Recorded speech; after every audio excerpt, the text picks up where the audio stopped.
Being alone at night has a way of magnifying every fear. The silence isn't comforting. It's oppressive, broken only by the creaks of the house or the wind outside. Shadows stretch longer, and every noise feels like a threat. Your mind plays tricks, turning the ordinary into the sinister. What if that creak wasn't the house settling? What if the shadow in the corner isn't just the lamp? Alone in the darkness, your imagination runs wild, and sometimes the things you fear the most step out from the shadows, turning the imagined into the horrifyingly real.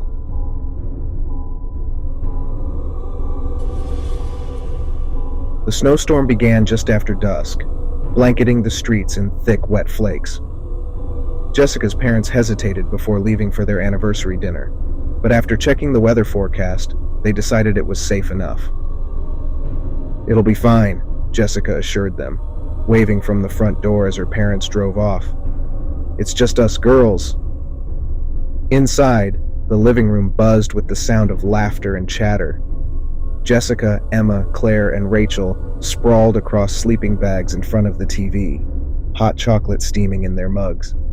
The storm outside only added to the cozy atmosphere, making the house feel like a warm cocoon. At first, everything was perfect: movies, snacks, and whispered secrets.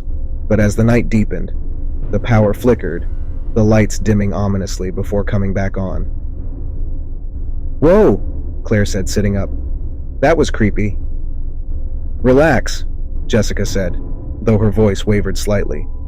"The storm's probably messing with the lines." But the second time the power went out, it didn't come back on. The girls gathered their phones, using the flashlights to illuminate the darkened house. Snow slammed against the windows, the wind howling like a wounded animal. "Let's just go to bed," Emma suggested nervously. "The power will probably be back by morning." As they retreated to Jessica's room, a loud knock echoed through the house, stopping them in their tracks. "What was that?" Rachel whispered, her voice barely audible. Jessica swallowed hard. Probably just the wind knocking something over. But then it came again. 3 deliberate knocks, loud and steady, coming from the front door. Jessica forced a laugh. "It's probably my parents. Maybe they forgot something." She made her way to the front door, her friends trailing behind her. Peeking through the peephole, she saw nothing, just the swirling snow. "See?" Jessica said, turning back to them. "No one's there." Then came the sound of glass shattering. The girls screamed, rushing back into the living room to find the source. The kitchen window was broken, snowflakes blowing in through the jagged edges. "Call the police!" Claire cried, clutching Rachel's arm. Jessica grabbed her phone, but there was no signal. The storm had taken out the lines. "We need to hide," Emma said, her voice trembling. The girls scrambled upstairs, barricading themselves in Jessica's bedroom. Jessica pushed her dresser against the door, her heart pounding as she heard faint footsteps downstairs. "Who would break in during a snowstorm?" Rachel whispered. "No one normal," Claire replied grimly. Minutes stretched into what felt like hours as the girls huddled together, listening to the creaks and groans of the old house. The footsteps grew louder, closer. Then came a voice, low and rasping, just outside the door.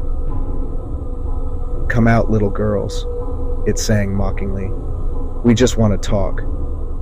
Rachel let out a muffled sob, and Jessica clamped a hand over her mouth.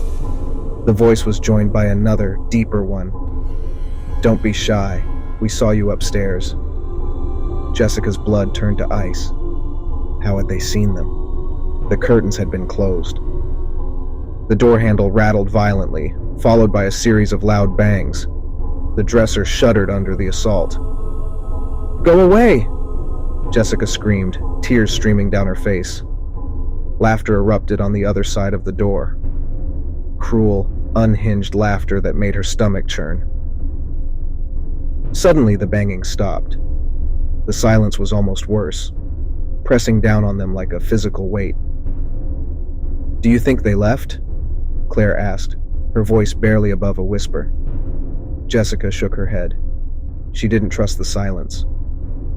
Just then, a soft tapping came from the window. The girls froze, their eyes darting to the frost-covered glass. A face stared back at them, a pale, grinning face with wide, bloodshot eyes. Emma screamed, and the man outside pounded on the glass. "You can't hide forever!" Jessica grabbed a lamp, hurling it at the window. The glass cracked but didn't break, and the man vanished into the storm. "We need to get out of here," Rachel said, her voice trembling. "How?" Jessica demanded. "They're outside and we're snowed in." But Claire had already moved to the closet, pulling out a metal baseball bat. "We fight," she said, her knuckles white as she gripped the handle. The girls gathered makeshift weapons, a pair of scissors, a heavy candlestick, anything they could find. They crept into the hallway, every shadow and creak setting their nerves on edge. The house was eerily quiet, the only sound the wind howling outside. But as they reached the staircase, the laughter returned, low and guttural, echoing from below. "Split up," one of the voices said mockingly. "It's more fun that way." The girls bolted back toward the bedroom, but the taller man appeared at the end of the hallway, his grin wide and unnatural. "Going somewhere?" he growled. Claire screamed, swinging the bat wildly. The man dodged with ease, grabbing the bat and yanking it from her hands. He shoved her against the wall, knocking her unconscious. "Run!" Jessica screamed, dragging Rachel and Emma back into the bedroom. They slammed the door shut, barricading it again. The minutes dragged by in suffocating silence.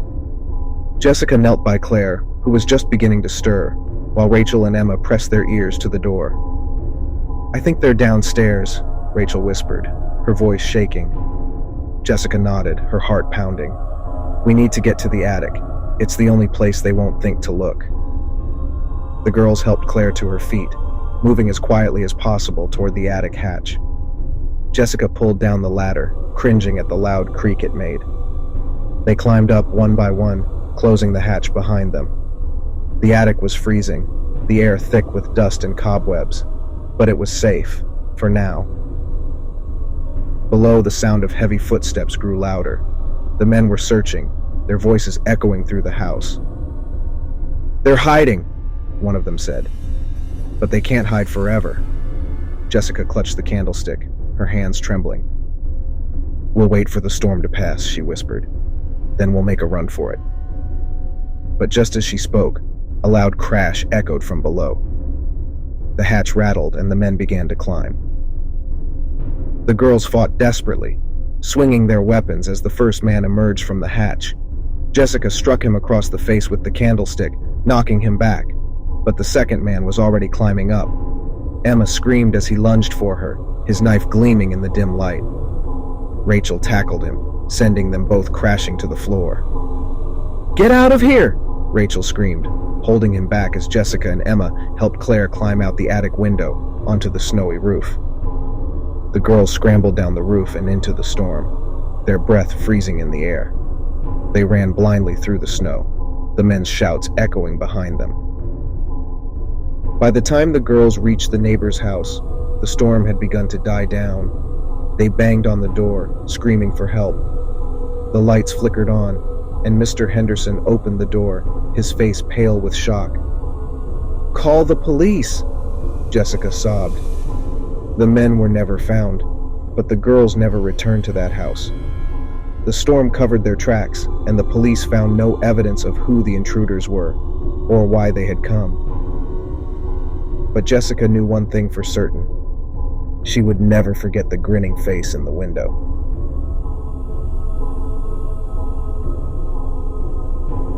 When Marcus signed the lease for the old brick apartment on Willow Street, he thought he'd found a steal. The rent was dirt cheap for the city, and it came fully furnished. It had everything he wanted: charm, space, and a view of the skyline. But the landlord's warning lingered in the back of his mind. "You should know," Mr. Harper had said, his lined face grim. "This place has a history. There've been deaths here." Unexplained ones. Marcus had laughed it off. It's a 100-year-old building. I'm sure a lot's happened. The old man's eyes narrowed. It's not just age, son. Be careful. Marcus moved in on a rainy Friday evening. The apartment was cozy, with creaky hardwood floors, high ceilings, and a bay window overlooking the street. It smelled faintly of dust and something else, a metallic tang he couldn't place. That night, as he unpacked, he noticed strange little details: scratches on the walls, faint stains on the baseboards, and a curious chill in the air despite the radiator humming steadily. He told himself it was nothing. Old buildings had quirks. But as the hours stretched on, the apartment's atmosphere grew heavier, pressing down on him like a weight. At midnight, Marcus was jolted awake by a noise, a faint scraping, like nails against wood. He sat up, heart racing, and strained to listen. It seemed to be coming from the living room. Grabbing a flashlight, he crept out of bed and padded toward the sound. The beam of light swept across the room, revealing nothing but shadows and the same battered furniture. The scraping stopped, leaving only silence. He sighed, convincing himself it was just the building settling, and returned to bed. But as he closed his eyes, he swore he heard a faint whisper. Leave. The next day, Marcus brushed off the incident and focused on settling in. He met a neighbor, Mrs. Callahan, an elderly woman who had lived in the building for decades. When he mentioned his apartment, her face darkened. "You're in 3B?" she asked, her voice dropping to a whisper. "Yeah, why?" Marcus replied. Her lips thinned. "You shouldn't stay there. Bad things have happened in that place. People. They don't last long." Marcus laughed nervously. "Let me guess. Ghosts?" She didn't laugh. "You'd be wise to listen to the warnings. That apartment doesn't like to be disturbed." That evening, Marcus couldn't shake Mrs. Callahan's words. The apartment felt different now, its shadows deeper, its silence more oppressive. He poured himself a drink and turned on the TV to drown out his unease. As he flipped through channels, the screen froze, the image distorting into static. A faint voice crackled through the speakers, low and distorted. "Get out!" Marcus stared at the screen, his pulse pounding. "What the hell?" he muttered, yanking the plug. The static cut off, plunging the room into silence. Then came the noise again, the scraping. This time it was louder, more deliberate.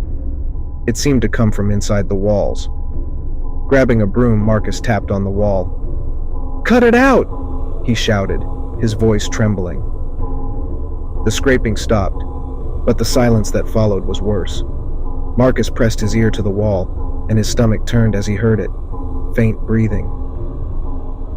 Over the next week, the incidents escalated. Objects moved when Marcus wasn't looking. Lights flickered despite new bulbs.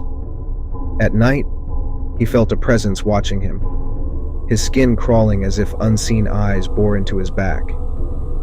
One night, as he lay in bed, he heard footsteps pacing in the hallway outside his door.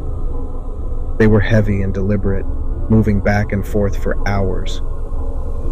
When he finally opened the door, the hallway was empty, but the faint impression of wet footprints led to his apartment. Terrified, Marcus called the landlord. "Mr. Harper, something's wrong with this place. It's not normal." The old man sighed heavily.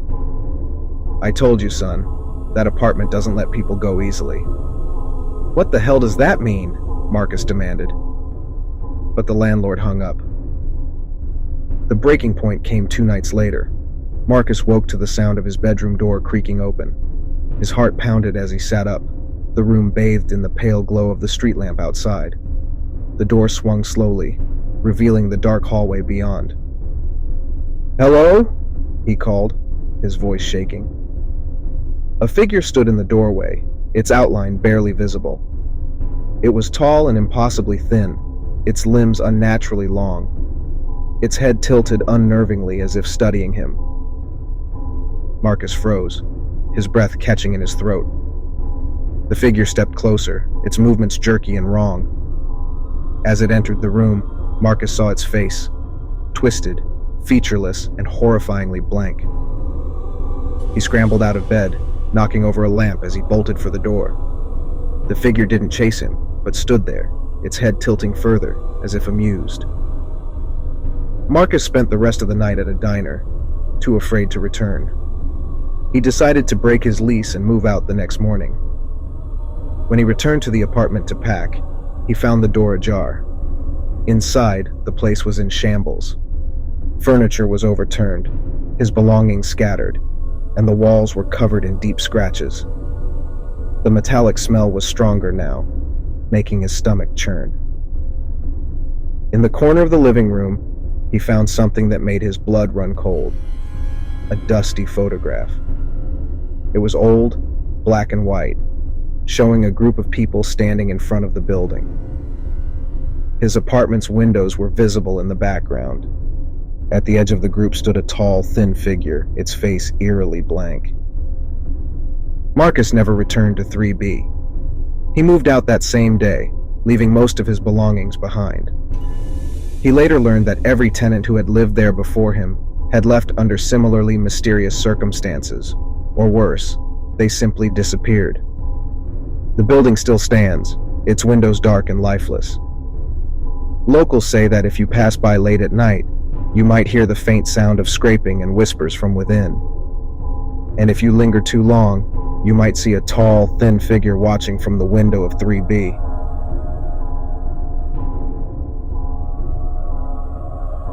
Maggie's loft was immaculate. High ceilings, exposed brick walls, and large windows framed the city skyline, its twinkling lights a testament to life carrying on outside. Tonight, though, the loft felt far too big and empty. Her best friend Lisa was on her way for a much-needed girls' night. After months of heartbreak from her recent breakup, Maggie had cautiously dipped her toes back into dating. She had met Daniel on a dating app 2 weeks ago. Charming, funny, and disarmingly handsome, he was perfect. Too perfect, Lisa had warned. But Maggie, desperate for connection, had brushed off her friend's concerns. The knock at the door snapped her out of her thoughts. She rushed to answer, relieved to see Lisa holding a bottle of wine. "Time to forget about men," Lisa said, grinning. "If only it were that easy," Maggie replied, ushering her in. Hours passed in a blur of wine and laughter, their voices echoing through the loft. Maggie finally began to relax. She needed this, a break from her anxious thoughts. But as the night deepened, an uneasy feeling settled in the pit of her stomach. It started small, the feeling of being watched. She shook it off, blaming the wine. But when Lisa stood to use the restroom, Maggie noticed something odd. Her phone, which had been silent all night, lit up with a notification. "Hey Maggie, I hope you're okay. Miss you already." Maggie froze. She didn't recognize the number, but the tone was unmistakable. It wasn't a question, it was a statement. "Hey, everything okay?" Lisa's voice broke through her thoughts. "Yeah," Maggie lied, shoving her phone into her pocket. As Lisa prepared to leave, Maggie hesitated. She didn't want to be alone, but she didn't want to seem paranoid either. "You sure you don't want me to stay?" Lisa asked, sensing her friend's unease. Maggie forced a smile. "I'll be fine, promise." After Lisa left, the loft grew unnervingly quiet. Maggie curled up on the couch, flipping through channels, but nothing held her attention. The buzz from the wine was wearing off, leaving her raw and restless. She glanced at her phone again and saw another message. "You shouldn't be alone tonight." Her stomach twisted. The first sound came just as she was drifting off on the couch, a faint creak, like a footstep. Her eyes snapped open. She listened, holding her breath. Nothing.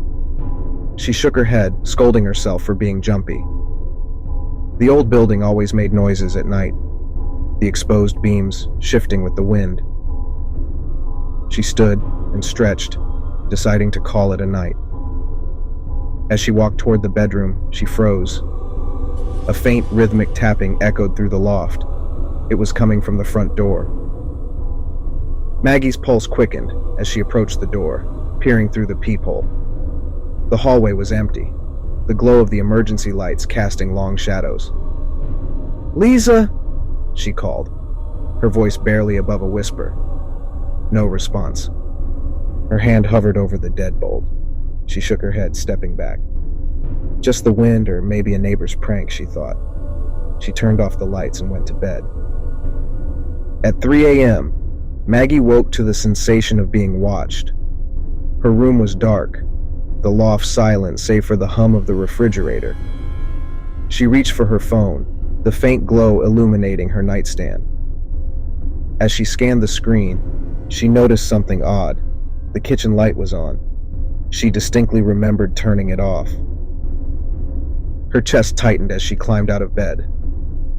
She grabbed the closest thing to a weapon, a metal candle holder, and crept toward the kitchen. The light flickered as she approached, and her stomach turned. On the kitchen counter, in the spot where her wineglass had been, was something that hadn't been there before.